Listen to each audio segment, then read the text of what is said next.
ಶಿವಶರಣರ ನಾಡು ಹೌದು. ರಘುನಾಳ ಗ್ರಾಮದ ಹೌದು. ಗುರು ಮಲ್ಲಯ್ಯನ ಐದೇಶಿ ಕಾರ್ಯಕ್ರಮ ಹೌದು. ಮಲ್ಲಿನಾಥನ ಪುರಾಣ ಕಾರ್ಯಕ್ರಮದಗೋಸ್ಕರವಾಗಿ ಹೌದ್ರಿಪ್ಪ. ವಿಜಯಪುರ ಜಿಲ್ಲೆ ಇಂಡಿ ತಾಲೂಕಿನ ತಾಂಬಾ ಗ್ರಾಮದ ಹಾ ವೀರಭದ್ರೇಶ್ವರ ಭಜನಾ ಕಲಾ ತಂಡದ ಮನೆಯ ಮಕ್ಕಳನ್ನ ಹೌದು ಇವತ್ತು ಮಲ್ಲಯ್ಯನ ಸೇವಾ ಮಾಡಕ್ಕೆ ಕರೆಸಿಕೊಂಡಿರಿ. ಕರೆಸಿಕೊಂಡಾರ. ಅದಕ್ಕೆ ಕವಿಗಳನ್ನು ಮಾತು ಹೇಳ್ತಾರೆ ತಮ್ಮ. ಏನ್ ಹೇಳ್ತಾರೆ ಸರ? ಜಗತ್ತಿನೊಳಗೆ ಎಲ್ಲಾನು ರೊಕ್ಕಿನಿಂದ ಪಡಿಲಿಕ್ಕೆ ಸಾಧ್ಯ ಇಲ್ಲ. ಹೌದಲ್ಲ. ಕೆಲವೊಂದು ಮಾತ್ರ ರೊಕ್ಕಿನಿಂದ ಪಡಿಬೇಕು. ಹೌದು. ಕೆಲವೊಂದು ಮಾತ್ರ ಶಿವನಿಂದ ಪಡಿಬೇಕು. ಕೆಲವೊಂದು ಮಾತ್ರ ಕಲಾ ದೇವತೆಯಿಂದ ಪಡಿಬೇಕು. ಹೌದಲ್ಲ. ಕೆಲವೊಂದು ಮಾತ್ರ ಜನರ ಪ್ರೀತಿಯಿಂದ ಪಡಿಬೇಕು. ಹೌದು. ಇವತ್ತು ರೊಕ್ಕ ಕೊಟ್ಟು ಪೆಟ್ಟಿಗೆ ತರಬಹುದು, ತಾಳ ದಮಡಿ ತರಬಹುದು, ಅದನ್ನ ಬಾರಿಸುವಂತ ಕಲಾವಿದರನ್ನ ತರಬಹುದ್ರಿ ಸರ. ರೊಕ್ಕ ಕೊಟ್ಟು ಎಲ್ಲ ಸಾಮಾನು ತರಬಹುದು. ಆದ್ರೆ ರೊಕ್ಕ ಕೊಟ್ಟು ಬೆನಿ ತರಕ, ಕಂಠ ತರಕ, ರಾಗ ತಾಳ ಲಯ ತರಕ ಯಾರಿಂದಲೂ ಸಾಧ್ಯ ಇಲ್ರಿ ಸರ್. ಹೌದಲ್ಲ. ರೊಕ್ಕ ಕೊಟ್ಟು ಮನುಷ್ಯನ ಖರೀದಿ ಮಾಡಬಹುದು. ಹೌದು, ಮನುಷ್ಯನ ಖರೀದಿ ಮಾಡಬಹುದು. ರೊಕ್ಕಿನಿಂದ ರೊಕ್ಕ ಕೊಟ್ಟು ಮನುಷ್ಯನ ಖರೀದಿ ಮಾಡಬಹುದು. ಖರೆ ಮನುಷ್ಯನಲ್ಲಿ ಇರ್ತಕ್ಕಂಥ ಮನಸ್ಸು ಖರೀದಿ ಮಾಡಕ್ ಸಾಧ್ಯ ಇಲ್ರಿಪ್ಪ. 1 ಲಕ್ಷ ಜನ 2 ಲಕ್ಷ ರೂಪಾಯಿ ಕೊಟ್ಟು ಆಳು ಖರೀದಿ ಮಾಡಬಹುದು. ಆ ಆಳಿಗೆ ಪಗಾರ ಕೊಟ್ಟು ಆಳು ಇಟ್ಕೋಬಹುದು. ಆದ್ರೆ ಆಳಿನಲ್ಲಿ ಇರ್ತಕ್ಕಂಥ ಮನಸ್ಸು ಖರೀದಿ ಮಾಡಕ್ ಸಾಧ್ಯ ಇಲ್ರಿ ಗುರುಗಳ. ಹೌದಲ್ಲ. 10 ಲಕ್ಷ ರೂಪಾಯಿ ಖರ್ಚು ಮಾಡಿ ಮನೆ ಕಟ್ಟಬಹುದು. ಆ ಮನೆಗೆ ಬೇಕಾದಂತ ಬಣ್ಣ ಮಾಡಬಹುದು, ಹಚ್ಚಬಹುದು, ಮಂಚ ತರಬಹುದು, ಎಸಿ ತರಬಹುದು, ಬೇಡದಂತ ಕಾಟ ಗಾಡಿ ತರಬಹುದು. ಆದ್ರೆ ರೊಕ್ಕಿನಿಂದ ನಿದ್ದೆ ಖರೀದಿ ಮಾಡಕ್ ಸಾಧ್ಯ ಇಲ್ರಿಪ್ಪ. ಮನೆ ಖರೀದಿ ಮಾಡಬಹುದು. ಹೌದಲ್ಲ. ಮಂಚ ಖರೀದಿ ಮಾಡಬಹುದು, ಎಸಿ ಖರೀದಿ ಮಾಡಬಹುದು. ಹೌದಲ್ಲ. ಆದ್ರೆ ನಿದ್ದೆ ಖರೀದಿ ಮಾಡಕ್ ಯಾವನಿಂದಲೂ ಸಾಧ್ಯ ಇಲ್ಲ. ಈ ಮಾತು ಯಾಕೆ ಹೇಳಕತ್ತೀರಿ? ಯಾಕೆ ಹೇಳ್ಬೇಕಾಗಿದಂದ್ರ, ಯಾಕ್ರಿಪ್ಪ? ಇವತ್ತು ಕಲಾವಿದರಾಗ್ಲಿ, ಭಕ್ತರಾಗ್ಲಿ, ಹೌದು, ಯಾರೇ ಆಗ್ಲಿ ಕಾಯಕ ಮಾಡಿದ್ರೊಳಗೆ ಹೆಂಗತ್ ಕೇಳಿದ್ರ ಹೆಂಗ್ರಿಪ್ಪ? ಅದಕ್ಕೊಂದು ಲಿಮಿಟ್ ಇರ್ತದೆ. ಹೌದಲ್ಲ. ಭಗವಂತ ರಾತ್ರಿ ಹಗಲ ಹಸಿವು ಹೊಟ್ಟಿ ತುಂಬಿದಂಗ್ ಕೊಟ್ಟಾನ. ಹೌದು. ಹಗಲೆಲ್ಲ ದುಡಿಬೇಕು. ಹೌದು. ರಾತ್ರಿ ಎಲ್ಲ ನಿದ್ದೆ ಮಾಡಬೇಕು. ಹಗಲೆಲ್ಲ ಕಾಯಕ ಮಾಡಬೇಕು, ರಾತ್ರಿ ಎಲ್ಲ ನಿದ್ದೆ ಮಾಡ್ಬೇಕಂತ ಹೇಳಿ ಹಿಂಗ ಒಂದೊಂದು ಇರ್ತಾನ ಭಗವಂತ. ಅದಕ್ಕೆ ನಾವು 1 ದಿನ 2 ದಿವಸ ನಿದ್ದೆಗೆಡ್ತೇವೆ. ಹೌದು. 3ನೇ ದಿನ ಮತ್ತೆ ನಿದ್ದೆಗೆಡ್ತೀವಿ ಅಂದ್ರ ಎಷ್ಟು ಕೊಟ್ಟರು ಏನು ಕೊಟ್ಟರು ಇನ್ನೊಂದು ತಾಸ್ಕೊಂಡ್ರೆ ಮರ್ಕೊಂಡ್ರಂಗಿಲ್ಲ, ಕೊಟ್ಟೆಲ್ಲ ಮನ್ಕೊಂಡು ಬಿಡ್ತಾರ. ಹೌದು. ಅದಕ್ಕೆ ಕೆಲವೊಂದು ರೊಕ್ಕಿನಿಂದ ಖರೀದಿ ಮಾಡಬಹುದು. ಹೌದಲ್ಲ. ಕೆಲವೊಂದು ಮಾತ್ರ ಶಿವನ ಕೊಡುಗೆ ಇರ್ತದೆ. ಈ ಭೂಮಿ ಮೇಲೆ ಕಲೆ ಮಾಡಬೇಕಾಗಿತ್ತು ಅಂದ್ರೆ, ರಂಗಭೂಮಿ ಮೇಲೆ ಸೇವಾ ಮಾಡಬೇಕಾಗಿತ್ತು ಮಾಡಬೇಕು ಅಂದ್ರ ಇವತ್ತು ಭಜನಾರೆ ಮಾಡ್ಲಿ, ಹಾಡಿಕೆರೆ ಮಾಡ್ಲಿ, ಬಯಲಾಟರೆ ಮಾಡ್ಲಿ, ನಾಟಕರೆ ಮಾಡ್ಲಿ, ಹೌದು, ಏನೇ ಮಾಡಿದ್ರು ಆ ಜಾಗ ನಮಗ್ ಒಲಿಬೇಕು, ಆ ರಂಗಭೂಮಿ ನಮಗ್ ಒಲಿಬೇಕು. ಈ ಜಾಗದೊಳಗೆ ಇವತ್ತು ಸೇವಾ ಮಾಡ್ತೀವಂದ್ರ ಪರಶಿವನ ಪರಮಾವತರಾಗಿ ಹೌದು ಕುರಿ ಹಕ್ಕಿ ಒಳಗ ಬಂಗಾರ ಲಿಂಗ ಮಾಡಿ ತೋರಿಸಿದ ಮಲ್ಲಯ್ಯ. ಹೌದು. ಗಮನಿಸಿಕೊಳ್ಳದ ಸಿದ್ದರಾಮಗೆ ಎತ್ತಿ ಹಿಡಿದು ಮುತ್ತು ಕೊಟ್ಟ ಅನ್ನ ಮೊಸರ ಬುದ್ಧಿ ಉಂಡ ಮಲ್ಲಯ್ಯ. ಹೌದು. ಇವತ್ತು ತಾಂಬಾ ಗ್ರಾಮದ ಮನೆ ಮಕ್ಕಳು ಸೇವಾ ಮಾಡಕ್ ಬಂದಿವಂದ್ರ ಮಾನ ಅಪಮಾನ ಎಲ್ಲ ಹೌದು ಮಲ್ಲಯ್ಯಗೆ ಸೇರಿದ್ದು. ಹೌದಲ್ಲ. ಸೇವಾ ಮಾಡುವಂತ ಕಾಯಕ ನಮ್ಮದು. ಮಾನ ಅಪಮಾನ ಕಣ್ಣಿಗೆ ಕಾಣಲಾರದ ಮಲ್ಲಯ್ಯ ಯಾರೊಳಗದಾನಂದ್ರ ನಿಮ್ಮೆಲ್ಲರ ಅಂತರಾತ್ಮದೊಳಗೆ ಮಲ್ಲಯ್ಯ ಅದಾನ, ಪರಮಾತ್ಮದನ, ವೀರಭದ್ರದಾನ. ಹೌದು. ಮಾನ ಅಪಮಾನ ಎಲ್ಲ ನಿಮ್ಮ ಕೈಯೊಳಗೈತಿ. ಹೌದಲ್ಲ. ಇರಲಿಲ್ಲ ಆತ್ಮೀಯ ಬಂಧುಗಳೇ, ಹಾಡುವಂತ ಪದ್ಯಗಳಿಗಾಗ್ಲಿ, ಬಾರಿಸುವಂತ ವಾದ್ಯಗಳಿಗಾಗ್ಲಿ, ಬರೆದಿರ್ತಕ್ಕಂತ ಸಾಹಿತ್ಯಗಳಿಗಾಗ್ಲಿ ಎಷ್ಟೋ ರೀತಿಯಿಂದ ತಪ್ಪುತಡಿಗಳೆಲ್ಲ ಆಗ್ತಾವ. ಹಾಗೇವಾಡಿ ತಾಲೂಕಿನೊಳಗೆ ಕೆಲವೊಂದು ಹಳ್ಳಿಗಳದಾವ. ಹೌದು. ಎಂತ ಪುಣ್ಯ ಭೂಮಿಗಳ ಕೇಳಿದ್ರ ಹೆಂಗ್ರಿ ಸರ? ಇಲ್ಲಿ ಮಾಡಲಾರ ಕಲೆ, ತರಿಸಲಾರ ಕಲಾವಿದರು ಒಬ್ಬರು ಉಳಿದಿಲ್ಲ. ಹೌದು. ಇಲ್ಲಿ ಬಯಲಾಟ ಕಲಾವಿದರದಾರ, ಡೊಳ್ಳಿನ ಕಲಾವಿದರದಾರ, ಭಜನಾ ಕಲಾವಿದರದಾರ, ಎಲ್ಲಾ ತರ ಕಲಾವಿದರದಾರ. ನಾವೇನಷ್ಟು ದೊಡ್ಡ ಕಲಾವಿದರಲ್ಲ. ಹೌದಲ್ಲ. ಸಣ್ಣ ಪುಟ್ಟ ಕಲಾವಿದರು. ಹೌದು. ನೀವು ಕರವಾಗಿ ಸೇವಾ ಮಾಡಕ್ ಬಂದಿವಿ. ನಮ್ಮ ಏನೇ ತಪ್ಪಾದ್ರೂ ಕೂಡ ಎತ್ತಿಕೊಂಡು ನಿಮ್ಮ ಮಕ್ಕಳನ್ನ ಜೀವ ಮಾಡಬೇಕು. ಹೌದು. ಸೇವಾ ಮಾಡುವಂತ ಭಾಗ್ಯ ನಮ್ಮದು. ಹೌದು. ಮಾನ ಅಪಮಾನ ಭಗವಂತಂದು. ಹೌದಲ್ಲ. ಯಾವದನ್ನಪ್ಪ ರಘುನಾಳ ಗ್ರಾಮಕ್ಕೂ ಮತ್ತು ಬಂತನಾಳದ ಶಂಕರಲಿಂಗನ ಗ್ರಾಮಕ್ಕೆ ಎತ್ತ ಅವಿನಾಭಾವ ಸಂಬಂಧ ಅಂತ ಕೇಳಿದ್ರ ಹೆಂಗ್ರಿ ಸರ? ರಘುನಾಳ ಗ್ರಾಮದೊಳಗಿನ ಪಲ್ಲಕ್ಕಿ ಇಲ್ಲಿಂದ ಸಾಗಿ ಬಂತನಾಳಕ್ಕೆ ಬಂತು ಅಂದ್ರ ರಘುನಾಳ ಗ್ರಾಮದಿಂದ ಯಾತ್ರೆ ಮಾಡುತ್ತ ಪಲ್ಲಕ್ಕಿ ಸಾಗಿ ಬಂತನಾಳ ಸೀನಿ ಒಳಗೆ ಪಾದ ಇಟ್ರು ಅಂತಂದ್ರ ಅಲ್ಲಿ ನಮ್ಮ ಗಿಫ್ಟ್ ಪ್ರಾರಂಭ ಆಗ್ತದೆ. ಹೌದಲ್ಲ. ಹೌದು. ರಘುನಾಳ ಪಾಲಿಕೆ ಬರ್ತಾರೆ, ನಮ್ಮ ಬಂತನಾಳ ಮಠದೊಳಗೆ ಏನೂ ನಡೆಯಂಗಿಲ್ಲ. ಹೌದು. ಅದಕ್ಕೆ ಬಂತನಾಳ ಮಠದ ಅಗ್ಗಿ ಜಾತ್ರೆಗೆ ಕೇಂದ್ರ ಬಿಂದು ಯಾರಂತ ಕೇಳಿದ್ರೆ ನಮ್ಮ ರಘುನಾಳ ಪಾಲಿಕೆ ಭಕ್ತರು, ಪಾಲಿಕೆಯವರು. ಹೌದು. ಅಷ್ಟು ದೊಡ್ಡ ಜಾತ್ರೆ ಇರಬಹುದು. ಹೌದಲ್ಲ. ಲಕ್ಷಾನ ಸಿದ್ಧಲಿಂಗ ಗೊಡ ನೀಡಿದಂತ ಸ್ಥಾನ ಇರಬಹುದು. ಹೌದು. ವೃಷಭಲಿಂಗರಿಗೆ ಗೊಡ ನೀಡಿದ ಸ್ಥಾನ ಇರಬಹುದು. ಹೌದಲ್ಲ. ಅಂತ ಪುಣ್ಯ ಸ್ಥಾನಕ್ಕೆ ಇದೇ ಚಿಕ್ಕ ಹಳ್ಳಿ ರಘುನಾಳ ಗ್ರಾಮದ ಪಾಲಿಕೆ ಬಂದ ಬಳಕನೆ ಅಗ್ಗಿ ಪುಟ್ಟುವ ಮದ್ದ ಎಲ್ಲ ಚಲೋ. ಹೌದು. ಅದಕ್ಕೆ ಅಂತ ಪುಣ್ಯ ಭೂಮಿಗೆ ಇವತ್ತು ಬಂದೀವಂದ್ರ ಸಂಗನ ಬಸವರ ಸ್ತೋತ್ರದೊಂದಿಗೆ ಭಜನೆಯನ್ನ ಪ್ರಾರಂಭ ಮಾಡಲು ಮಾಡೋಣ. ಸ್ವಲ್ಪ ಲಗ್ನ ಸೀಜನ, ಜಾತ್ರೆ ಸೀಜನ, ಹೌದು. ಹಿಂಗೆ ಕೆಲವೊಂದು 15-20 ದಿನ ಖುಲ್ಲ ಇರ್ತೇವೆ, ಏನಿರಂಗಿಲ್ಲ. ಹೌದು. ಒಮ್ಮೊಮ್ಮೆ ಕೆಲವೊಂದು ಟೈಮಿಗೆ ಕಾರ್ಯಕ್ರಮ ಚಾಲು ಅದು ಅಂದ್ರೆ 2-3 ದಿವಸ ಬಿಡದೆ ಇರ್ತಾವೆ. ಹೌದಲ್ಲ. ಅದಕ್ಕೆ ನಿನ್ನೆ ಒಂದ್ ಕಡೆ ಇವತ್ತು ಒಂದ್ ಕಡೆ ಹೌದು. ಮಾಡೋದ್ರೊಳಗೆ ಹೆಚ್ಚು ಕಮ್ಮಿ ಆದ್ರ ಹೌದು. ತಾವೆಲ್ಲರೂ ಮನ್ನಿಸ್ಬೇಕಂತ ಹೇಳಿ ಹೌದು.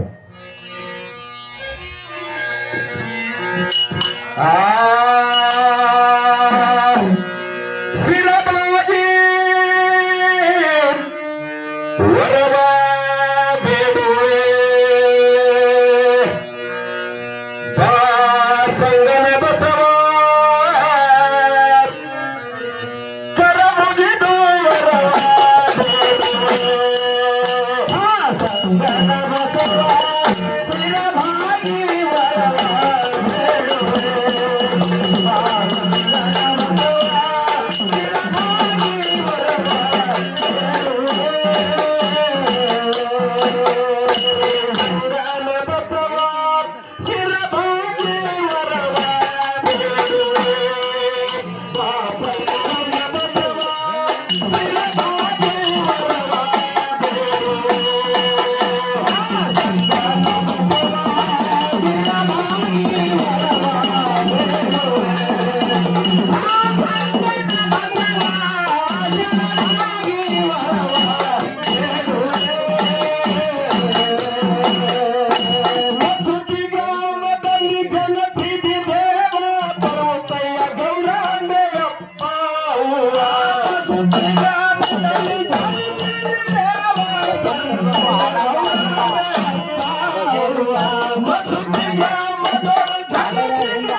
Oh,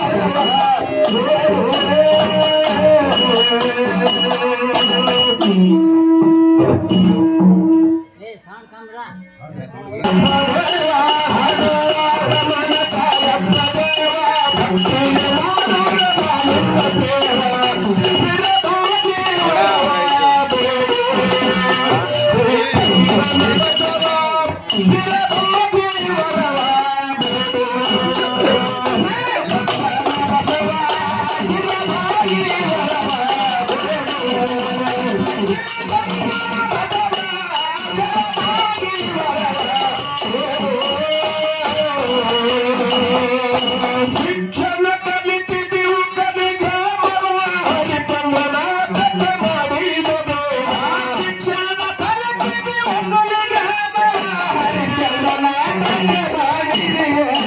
ಶಾಲೆ ಕಲಿಯುತ್ತಿದ್ದೀವು ಕಲಿಗ ಹರಿಚಂದನ ಮಾಡಿದದು ಶಾಲೆ ಕಲಿಯುತ್ತಿದ್ದೀವು ಕಲಿಗ ಹರಿಚಂದನ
ವಿಜಯಪುರ ಜಿಲ್ಲೆ ಹಲೋ ಬಸವನ ಬಾಗೇವಾಡಿ ತಾಲೂಕಿನ ಮಸೂತಿ ಗ್ರಾಮದವರು ಮಸೂತಿ ಗ್ರಾಮದೊಳಗೆ ತಂದೆ ಪರ್ವತಯ್ಯ ತಾಯಿ ಗೌರಾಂಬೆಯ ಉದರದಲ್ಲಿ ಯಾರು ಜನಿಸಿ ಬಂದ್ರ ಯಾರು ಜನಿಸಿ ಬಂದಿಪ್ಪ ಇಡೀ ನಮ್ಮ ವಿಜಯಪುರ ಜಿಲ್ಲೆಯನ್ನು ಶಿಕ್ಷಣ ಕ್ರಾಂತಿಯನ್ನು ಮಾಡಿ ಜ್ಞಾನದ ಜ್ಯೋತಿಯನ್ನು ಹಚ್ಚಿ ಬೆಳಗಿದ ಪರಮ ಪೂಜ್ಯ ಹೌದೇ ಸಂಘದ ಬಸವಣ್ಣ ಜನಿಸಿ ಬಂದು ತಂದೆ ಪರ್ವತಯ್ಯ ತಾಯಿ ಗೌರಾಂಬೆಯ ಉದರದಲ್ಲಿ ಜಗತ್ತಿನೊಳಗೆ ಎಷ್ಟೋ ಮಂದಿ ಶರಣರು 8 ತಿಂಗಳಿಗೆ ಹುಟ್ಟಾರ 7 ತಿಂಗಳಿಗೆ ಹುಟ್ಟಾರ 6 ತಿಂಗಳಿಗೆ ಹುಟ್ಟಾರ 6 ತಿಂಗಳಿಗೆ ಹುಟ್ಟಾರ ಹೌದಲ್ಲ ಆದ್ರೆ ಬಂತನಾಳದ ಸಂಗನ ಬಸವ ಶಿವನಿಗೆ ಹೌದು ತಂದೆ ಗೌರಾಂಬೆ ಉದರದಲ್ಲಿ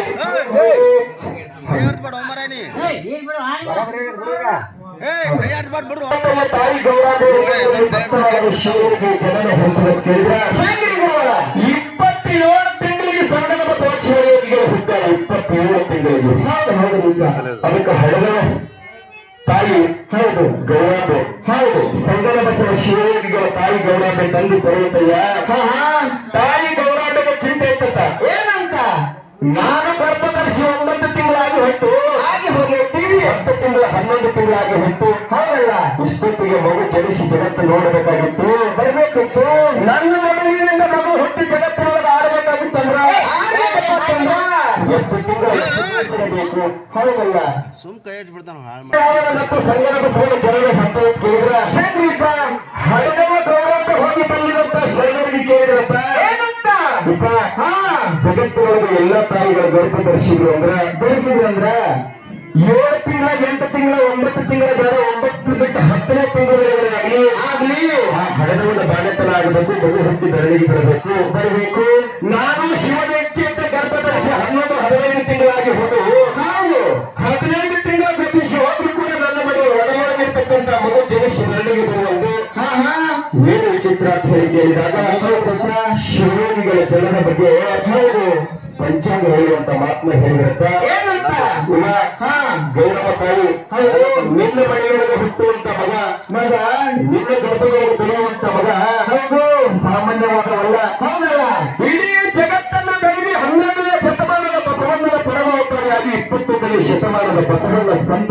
ಹುಟ್ಟುತ್ತಾನ 27 ತಿಂಗಳಿಗೆ ನಿನ್ನ ಮನೆಯಿಂದ ಮಗು ಜನಿಸಿ ಬರ್ತಾನ, ಜಗತ್ತು ಬೆಳಗುವಂತ ಸಂಗನ ಬಸವ ಆಗಿ ಹೊತ್ತು ಬರ್ತಾನ ಅಂತ ಹೇಳಿ ಆಶೀರ್ವಾದ ಮಾಡಿದಾಗ ಸಂಗನ ಬಸವ ಶಿವಯೋಗಿಗೆ ಹುಟ್ಟಿದ 27 ತಿಂಗಳಿಗೆ 27 ತಿಂಗಳು ಹೌದು ಅಂದ್ರೆ 3 ಪತ್ತ ಹಣದವರ ಮನೆಗಳನ್ನು ಕಳೆದಾರ 9 ತಿಂಗಳಿಗೆ ಸಂಗನ ಬಸವ ಶಿವಯೋಗಿಗಳು ಜನಿಸಿ ಬಂದಾರ. ಬಾಲ್ಯದೊಳಗೆ ಎಲ್ಲಪ್ಪ ಕೇಳಿದ್ರೆ ಮೊಟ್ಟ ಮೊದಲಿಗೆ ಎರ್ನಾಳ ಮಠಕ್ಕೆ ಪಟ್ಟಣ ಅಧಿಕಾರ ಆಗಲಿ ಅಂತ ಹೇಳಿ ಎರ್ನಾಳ ಮಠಕ್ಕೆ ಬಿಟ್ಟರು ಮಾತನಾಡುವ ಶಿವಯೋಗಿಗಳಿಗೆ ಬಬಲೇಶ್ವರ ಗ್ರಾಮಗಳ ಸಾಂಸ್ಕೃತಿಕ ಶಾಲೆಗಳನ್ನು ಕಲಿತರು. ಉಕಳಿ ಗ್ರಾಮದೊಳಗಡೆ ಕೂಡ ಶಿಕ್ಷಣವನ್ನು ಕಲಿತರು. ಅದೇ ಉಕಳಿ ಗ್ರಾಮದೊಳಗೆ ನಾಟಕ ಮಾಡುವಾಗ ಶಿವಯೋಗಿಗಳಿಗೆ ಬಹಳ ಬಾಲ್ಯದೊಳಗೆ ಸಣ್ಣವರಿದ್ದಾಗಲೇ ಬಂಗಾರ ಪದಕವನ್ನು ಪಡೆದಾರ, ಸುವರ್ಣ ಪದಕವನ್ನು ಪಡೆದಾರ. ಅದಕ್ಕೆ 39 ತಿಂಗಳಿಗೆ ಜನಿಸಿ ಬಾಲ್ಯದೊಳಗೆ ಎಷ್ಟು ಮಠಗಳನ್ನು ತಿರುಗಾಡಿ ಕಟ್ಟಕರಿಗೆ ಬಂತನಾಳ ಮಠಕ್ಕೆ ಬಂದು ಆ ಬಂತನಾಳ ಮಠದೊಳಗ ಆ ಸ್ಥಾನವನ್ನು ಹಾಕಿ ಇಡೀ ನಮ್ಮ ವಿಜಯಪುರ ಜಿಲ್ಲೆಯನ್ನ ಶೈಕ್ಷಣಿಕ ಕ್ರಾಂತಿಯನ್ನ ಮಾಡಿ ಹರಡೇಕರ ಮಂಜಪ್ಪಗ ಕರ್ನಾಟಕ ಗಾಂಧಿ ಎನಿಸಿಕೊಂಡಂತ ಪ್ರಭು ಹೊಳಕಟ್ಟಿಯವರು ಹರಡೇಕರ ಮಂಜಪ್ಪನವರು ಎಲ್ಲ ಮಠಗಳೊಳಗೆ ನಮಗೆ ಬೇಕಾದಂತ ಚಂಡ ಹಾರಿಸ್ತೀವಿ. ಹಾಲು ಮಠಗಳಿಗೆ ಹೋಗಿ ಕಂಬಳಿ ಜೆಂಡ ಹಾರಿಸ್ತೀವಿ. ಇಸ್ಲಾಂ ಧರ್ಮದಲ್ಲಿ ಹೋಗಿ ಹಸಿರು ಜೆಂಡ ಹಾರಿಸ್ತೀವಿ. ನಮ್ಮ ಗುಂಪ ಗುಡಿ ಗುಂಡಾರಗಳಿಗೆ ಬಂದ್ರೆ ಕ್ಯಾನಿ ಜೆಂಡ ಹಾರಿಸ್ತೀವಿ. ಆದ್ರೆ ಬಂತನಾಳ ಮಠದೊಳಗ ಯಾವ ಧ್ವಜವನ್ನು ಹಾರಿಸ್ತಾರಂದ್ರ ಯಾವ್ದ್ರಿಪ ನಮ್ಮ ಭಾರತದ ಸಂಕೇತವಾಗಿರ್ತಕ್ಕಂಥ ರಾಷ್ಟ್ರ ಧ್ವಜವನ್ನು ಹಾರಿಸ್ತಾರ. ರಾಷ್ಟ್ರ ಧ್ವಜವನ್ನ ರಾಷ್ಟ್ರ ಧ್ವಜವನ್ನ ಯಾಕೆ ಬಂತನಾಳ ಮಠದೊಳಗೆ ಹಾರಿಸ್ತಾರಂದ್ರ ಬಂತನಾಳ ಮಠದೊಳಗೆ ಯಾಕೆ ರಾಷ್ಟ್ರ ಧ್ವಜವನ್ನು ಹಾರಿಸ್ತಾರಂದ್ರ ಹರಡೇಕರ ಮಂಜಪ್ಪನವರು ಗಂಟವತ್ತು ಕೇಳಿದ್ರ ಹೆಂಗ್ರಿ ಕರ್ನಾಟಕದ ಗಾಂಧಿ ಎನಿಸಿಕೊಂಡವರು ಹರಡೇಕರ ಮಂಜಪ್ಪ. ಅಂತ ಹರಡೇಕರ ಮಂಜಪ್ಪನವರಿಗೆ ಯಾರು ಗುರುದೀಕ್ಷೆ ಕೊಡ್ಲಿಲ್ಲ, ಲಿಂಗ ಕಟ್ಟಲಿಲ್ಲ, ಅವರನ್ನು ಸಭೆ ಕರ್ಕೊಳ್ಳಿಲ್ಲ ಅಂತ ಬಾಳ ಕೆಟ್ಟಗರಿ ಬಾಳ ಚುನಾವಣೆ ಮನುಷ್ಯ ಅದಕ್ಕೆ ಬಂತನಾಳ ಶಿವಯೋಗಿಗಳು ಏನಂತಾರ ಸಂಗನ ಬಸವಪ್ಪನವರು ಹರಡೇಕರ ಮಂಜಪ್ಪನ ಹತ್ತಿರ ಕರ್ಕೊಂಡು ಇನ್ನಲ್ಲಿ ಅಂತವೇ ಯಾಕೆ ಗುಣ ಇರಲ್ಲ ಮನುಷ್ಯಾಗಿ ಹುಟ್ಟಿಲ್ಲ ಅಂತ ಸಾಕಷ್ಟು ಹೇಳಿರ್ತಾರೆ. ನೀವು ಎಲ್ಲಾನು ಚಲೋ ಗುಣ ಇದ್ದವರಿಗೆ ಲಿಂಗ ಕಟ್ಟಿ ಉದ್ಧಾರ ಮಾಡೋದು ಬಹಳ ಸರಳ. ಅವನಲ್ಲಿ ಮೊದಲೇ ಎಲ್ಲ ಚಲೋ ಗುಣ ಇರ್ತಾವ. ಅಂತ ಚಲೋ ಗುಣ ಇದ್ದವರಿಗೆ ಲಿಂಗ ಕಟ್ಟಿ ಉದ್ಧಾರ ಮಾಡೋದು ದೊಡ್ಡ ಮಾತಲ್ಲ. ಯಾವ ಶುದ್ಧ ಗುಣ ಇರಲಾರವನಿಗೆ ಲಿಂಗ ಕಟ್ಟಿ ಶುದ್ಧ ಮಾಡಿ ಅವನಿಗೆ ಲಿಂಗ ಕಟ್ಟಿದ್ರು ಒಳ್ಳೆ ಭಕ್ತಿವಂತನ ಮಾಡುದು ಅದು ಚಂದಮರ ಬೇರೆ ಮಾತು. ಎಲ್ಲ ಒಳಗ ತುಂಬಿರ್ತಕ್ಕಂಥ ಹರಡೇಕರ ಮಂಜಪ್ಪನ ಕರ್ಕೊಂಡು ಧರ್ಮ ಭಿಕ್ಷೆಯನ್ನು ಕೊಟ್ಟು ಕೊಳ್ಳಾಗಿ ಲಿಂಗ ಕಟ್ಟಿದ್ರಂತ. ಆ ಧರ್ಮ ಭಿಕ್ಷೆಯನ್ನು ಹರಡೇಕರ ಮಂಜಪ್ಪನ ಕೊಟ್ರ ಕರ್ನಾಟಕ ಗಾಂಧಿ ಎನಿಸಿಕೊಂಡಿದ್ರು ಯಾರು ಹರಡೇಕರ ಮಂಜಪ್ಪನವರು. ಹರಡೇಕರ ಮಂಜಪ್ಪ ಕರ್ನಾಟಕದ ಗಾಂಧಿ ಎನಿಸಿಕೊಂಡಾಗ ಅವರಿಗೆ ಧರ್ಮ ಭಿಕ್ಷೆಯನ್ನು ಕೊಟ್ಟರು. ಅವರಿಗೆ ಧರ್ಮ ಭಿಕ್ಷೆಯನ್ನು ಕೊಟ್ಟಾಗ ರಾಷ್ಟ್ರ ಭಿಕ್ಷೆಯನ್ನು ಬಿಡುವಾಗ ಹರಡೇಕರ ಮಂಜಪ್ಪ ಬಂತನಾಳ ಮಠಕ್ಕೆ ಕೊಟ್ಟಿರ್ತ. ಅವಾಗ ನಡ್ಕೊಂಡು ರಾಷ್ಟ್ರ ಧ್ವಜವನ್ನು ಹಾರಿಸ್ತಾರಲ್ಲಿ ಶ್ರೀವಾಣರು. ಎಲ್ಲ ಕಡೆ ಭಾರತ ಧ್ವಜೆಯಿಂದ ಹೆಂಗ್ ಹಾರಿಸ್ತಾರಲ್ಲ ಯಾವ ಮಠಗಳಿಗೂ ಹಾರಿಸಂಗಿಲ್ಲ ರಾಷ್ಟ್ರ ಧ್ವಜ. ಅಂತ ರಾಷ್ಟ್ರ ಧ್ವಜವನ್ನ ಹರಡೇಕರ ಮಂಜಪ್ಪನವರಿಂದ ಅಲ್ಲಿ ದೂರವಾಗಿ ಪಡ್ಕೊಂಡು ರಾಷ್ಟ್ರ ಧ್ವಜವನ್ನು ಹಾರಿಸ್ತಾರೆ. ಅದಷ್ಟು ಅಲ್ಲದೇನೆ ಇನ್ನೂ ಎಷ್ಟೋ ಪವಾಡಗಳನ್ನ ಸಂಗನ ಬಸವ ಶಿವಯೋಗಿಗಳು ಮಾಡ್ಯಾರ. ಬಾವಿ ಒಳಗ ಬಿದ್ದ ಅಶ್ವಿನಿಗಿದ ಕಂಡಗ ಸಂಗನ ಬಸವ ಶಿವಯೋಗಿಗಳು ಪ್ರವಚನ ಮಾಡುವಾಗ ಅಕಸ್ಮಾತ್ ಆಟ ಆಡ್ಕೊತ ಮಗು ಬಂದು ಬಾವಿ ಒಳಗೆ ಬಿತ್ತು. ಎಷ್ಟೋ ದಿನ ಭಗವಂತನ ಹರಕೆ ಹೊತ್ತು ಹಡದಂತ ಮಗು ಅದೇ ಬಂತನಾಳ ಮಠಕ್ಕೆ ಎಷ್ಟೋ ದಿನ ಹರಕೆ ಹೊತ್ತು ಹಡದಂತ ಮಗು ಜಾತ್ರೆಗೆ ಮಗುವಿನನ್ನು ಕರ್ಕೊಂಡು ಹಡದಾಗ ಬಂದಿದ್ರೆ ಪುರಾಣ ಬಂತನಾಳ ಶಿವಯೋಗಿಗಳು ವೇದಿಕೆ ಮೇಲೆ ಬಿಟ್ಟು ಪುರಾಣ ಹೇಳ್ತಿದ್ರು ಈಗ ಅಲ್ಲಿ ನಮ್ಮ ಪೂರ್ಣ ಮಗುಗಳು ಕುಂತಾರಲ್ಲ ಹಿಂಗೆ ಪುರಾಣಗಳಿಗೆ ತಲೆಯಾಗಿ ಹಡದೋ ಮಗುವಿನ ಮೇಲಿನ ಹಮ್ಮಲಿ ಬಿಟ್ಟು ಬಂತನಾಳ ಶಿವಯೋಗಿಗಳ ಪುರಾಣ ಕೇಳ್ಕೊತ ಕೂತಾಗ ಆ ಮಗು ಆಡ್ಕೋತ ಹೋಗಿ ಬಾವಿ ಒಳಗೆ ಬಿದ್ದು ಬಿಡ್ತದೆ. ಮಗು ಆಟ ಆಡ್ಕೋತ ಹೋಗಿ ಬಾವಿ ಒಳಗೆ ಬಿದ್ದಾಗ ಏನಾಗ್ತದ ಕೆಲವೊಂದು ಅರ್ಧ ಗಂಟೆ ಬಿಟ್ಟು ಬಳಿಕ ಹಡದೋ ಮಗುವಿನಲ್ಲಿ ಹುಡುಕಾಡ್ಲಿಕ್ಕತ್ತು. ಎಲ್ಲ ಕಡೆ ಮಗು ಹುಡುಕಾಡಿದ್ರೆ ಎಲ್ಲಿ ಸಿಗಲಿಲ್ಲ ಕಡೆಗೆ ಬಾವಿ ಒಳಗೆ ಕಂದಿಲ್ ಹಿಡಿದು ನೋಡಿದ್ರ ಮಗು ಹಸುನಿ ಡಬ್ಬು ಬಿಟ್ಟು ತೇಲಿ ಬಿಟ್ಟು ಎಲ್ಲಾರು ಓಡಿ ಹೋಗಿ ಜಿಗದ ಮಗುವಿನ ಮ್ಯಾಲೆ ತಂದ್ರು ತರುವುದರೊಳಗ ಮಗು ಪ್ರಾಣ ಬಿಟ್ಟಿತ್ತು. ಮಗುವಿನ ಪ್ರಾಣ ಹಾರೋಗಿತ್ತು. ಹಡದವ ಎದಿ ಬರ್ಕೊಂಡು ಬರ್ತಾಳ ಭಗವಂತ ಹುಟ್ಟಿದ್ರೇ ಪಂಚೆಯಾಗಿ ತಗೊಂಡೆಲ್ಲ ಹೇಳಿ ಹಣದ ಮಾಡ್ತಾಳ ದುಃಖ ಮಾಡ್ತಾಳ. ಅವಾಗ ಸಂಗನ ಬಸವ ಶಿವಯೋಗಿಗೆ ಹೇಳಿದ್ರಂತ ಏನಂತ? ಇವ ಇದು ಜೀವ ತಗೊಳ್ಳುವಂತ ಜಾಗ ಅಲ್ಲ, ಹೌದಲ್ಲ, ಧರ್ಮ ಮತ್ತು ಜನ್ಮವನ್ನು ಕೊಡುವಂತ ಜಾಗ ಐತಿ. ಜಾಗವ ಈ ಜಾಗದೊಳಗೆ ನಿನ್ನ ಮಗುವಿನ ಜೀವ ಹೋಗಂಗಿಲ್ಲ, ಚಿಂತೆ ಮಾಡಬೇಡ ಅಂತ ಹೇಳಿ ಹೌದಲ್ಲ ಅಪ್ಪಗಳ ವೇದಿಕೆ ಮೇಲೆ ಕೂತು ಪುರಾಣ ಮಾಡ್ತಿದ್ರಂತ. ಹೇಳ್ತಿದ್ರು. ಪುರಾಣ ಹೇಳುವಾಗ ಹೆಗಲ ಮೇಲೆ ಶಲ್ಯ ತೆಗೆದು ತಗೋ. ಆ ಮಗುವಿನ ಹಿಂಗ ಮುಂದೆ ಮಲಗಿಸಿ ಹಾ ಹಾ ಆ ಮಗುವಿನ ಹಿಂಗ ಮುಂದೆ ಮಲಗಿಸಿ ಹೆಗಲ ಮೇಲಿನ ಶಲ್ಯ ತೆಗೆದು ಮಗುವಿನ ಮೇಲೆ ಹೊಚ್ಚಿದ್ರಂತ. ಹಚ್ಚಿದ್ರಂತ. ಮಗುವಿನ ಮೇಲೆ ಪ್ರಾರ್ಥನೆ ಶಾಲ ಹೊಚ್ಚಿ ಹೌದು ಅರ್ಧ ತಾಸು ಪ್ರವಚನ ಮಾಡಿದ್ರಂತ. ಪ್ರವಚನ ಮಾಡಿದ್ರು. ಅರ್ಧ ತಾಸು ಪ್ರವಚನ ಮಾಡಿದ್ರು. ಹೌದು. ಎಲ್ಲಾ ಜನಕ್ಕೆ ದಿಗಿಲು ಹಿಡಿದು ಸಂಪ ಕೂತು ಬಿಟ್ಟಿದ್ರು, ಸುಮ್ಮನೆ ಕುಂತು ಬಿಟ್ಟಿದ್ರು. ಮಗು ತೀರಿ ಹೋಗಿ ಅರ್ಧ ತಾಸು ಆಯ್ತು. ಹೌದು. ಹಂಗ ಪ್ರವಚನ ಮಾಡ್ತಾರೆ ಬಂತನಾಳ ಅಪ್ಪಗಳ ಹೇಳಿ. ಹೌದಲ್ಲ, ಎಲ್ಲಾ ಜನಕ್ಕೆ ದಿಗಿಲು ಹಿಡಿದು ಸುಮ್ಮ ಕುಂತ್ರು. ಅಪ್ಪಗಳ ಪ್ರವಚನ ಮುಗಿಸಿ ಮಂಗಳಾರತಿ ಮಾಡಿ ಅಪ್ಪಗಳ ಪ್ರವಚನ ಮುಗಿಸಿ ಮಂಗಳಾರತಿ ಮಾಡಿ ಆ ಮಗುವಿನ ಬಳಿ ಬಂದ್ರತ್ತ. ಏ ಬಸವ, ಹೌದು. ಏ ಗಂಗಮ್ಮ, ಹೌದು. ಎಷ್ಟೊತ್ತು ಮನಿಗೆಯವ ಹೌದಲ್ಲ, ನಿನ್ನ ಹಣದ ಎರಿ ತುಂಬಿ ಅಲ್ಲ ಕಟ್ಟಾಳ. ಹೌದು. ನಿನ್ನ ಮ್ಯಾಲಿನ ಹಂಬಲಕ್ಕಾಗಿ ಅಲ್ಲ ಕಟ್ಟಾಳ. ಹೌದಲ್ಲ, ನಿನ್ನ ಹಡದವ ಪಡ್ಕೊಂಡು ಅಲ್ಲ ಕಟ್ಟಾಳ. ಮಗನ ಏನು ಎಷ್ಟೊತ್ತನ ಬಂದಂತಿ ಹೋಗಿ ನಿನ್ನ ಹಡದವನ ಹಾಲು ಕುಡಿ ಅಂತ ಹೇಳಿ ಮ್ಯಾಲಿನ ಶಲ್ಯ ತೆಗೆದ್ರೆ ಸತ್ತಂತ ಮಗು ಗೆದ್ದು ಕೂತು ಹೋಗಿ ಹಡದವನ ಹಾಲು ಕುಡಿತೇವೆ. ಅಪ್ಪಗಳು ಹೆಗಲ ಮೇಲಿನ ಶಲ್ಯ ಮಗುವಿನ ಮೇಲೆ ಹಾಕಿ ಅರ್ಧ ತಾಸು ಪ್ರವಚನ ಮಾಡಿದ್ರು. ಹೌದಲ್ಲ, ಅರ್ಧ ತಾಸು ಪ್ರವಚನ ಮಾಡಿ ಬಸವಣ್ಣನ ನಾಮ ನುಡಿದು ಆ ಮಗುವಿನ ಮೇಲಿನ ಶಲ್ಯ ತೆಗೆದು ಹೋಗಿ ನಿಮ್ಮ ಮೌನ ಹಾಲು ಕುಡಿಯಪ್ಪ ಅಲ್ಲದಂತಲ್ಲ ಅಂತ ಹೇಳಿದಾಗ ಆ ಮಗು ಎದ್ದು ಹೋಗಿ ಹಾಲು ಕುಡಿತಂತ. ಪಶುವೀಗಿದ ಮಗುವಿಗೆ ಜನ್ಮವನ್ನು ನೀಡಿದವರು ಅದಕ್ಕೆ ಬಂತನಾಳ ಮಠಕ್ಕ ಈ ರಬನಾಳ ಗ್ರಾಮಕ್ಕೆ ಎಂತ ಅಭಿನಭಾವ ಸಂಬಂಧವೇ ನೀನೊಂದು ಹಾಡ ಮುಗಿದುಗಳು ಕೇಳ್ತೀನಿ. ಅದಕ್ಕೆ ನನ್ನ ಆತ್ಮೀಯ ಬಂಧುಗಳು ಬಂತನಾಳ ಶಿವಯೋಗಿಗಳ ಚರಿತ್ರೆಯೊಂದಿಗೆ ಅದೇ ಬಂತನಾಳ ಮಠದೊಳಗ ಲಕ್ಷಾನ ಸಿದ್ಧಲಿಂಗ ಮಹಾರಾಜರು ಎಲ್ಲಿ ಹುಟ್ಟಿದ್ರಂದ್ರ ಹಾಡ ಹಾಡುವಾಗಿ ಹೇಳೋಣಂತ. ಅದಕ್ಕೆ ನಾವು ಎಲ್ಲರೂ ಕೂಡಿ ಒಪ್ಪಿಗೆ ಭಗವಂತನ ಸೇವೆಯನ್ನು ಮಾಡ್ಕೊತ ಹೋಗೋಣಂತ.